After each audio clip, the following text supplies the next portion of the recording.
SPD Roland 20 pad එකක් local MIDI pad එකකට instrument දෙකක් play කරගන්න set කරගන්නේ කොහොමද?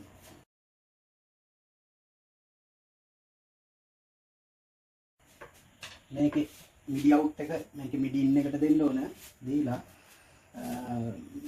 මේකේ හදා ගන්න ඕන MIDI channel වලට දැන් මම මේ දීලා තියෙන්නේ මේකෙම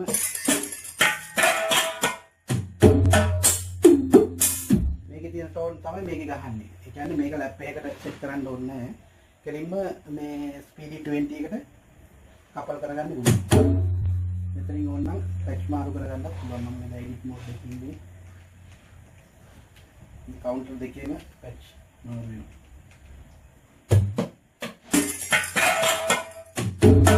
tone දාසයක් play කරන්න.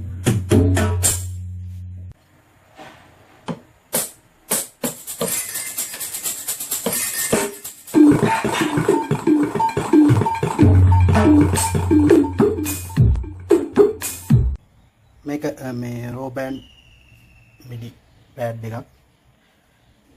මේකේ sensitive හොඳයි හරි MIDI pad වලට වැඩිය sensitive හොඳයි 20 එකෙන් instrument දෙකක් play කරගන්න. ඒකට ඔයාලට pad දෙකක් ගන්න අවශ්‍ය නැහැ. Roland pad එකක් තියෙන කෙනෙකුට මේකක් ගත්තාම ඒ වැඩ දෙකම කරගන්න පුළුවන්. මේකට warranty තියෙනවා. කල්පවත්ම හොඳයි. තවත් අලුත් ආරංචියක් කියන්න තියෙනවා අපේ මේ raw band product එකෙන්. දැන් ඔයාලට SD card එකකට tone දාලා play කරගන්නත් pad එකක් තියෙනවා. මේ දාලා තියෙන ඒකේ පින්තූරේ. ඕන pad එකකට MIDI කරගන්නත් පුළුවන්. MIDI out in දෙකම තියෙනවා. shortcut patch ඔක්කොම තියෙනවා.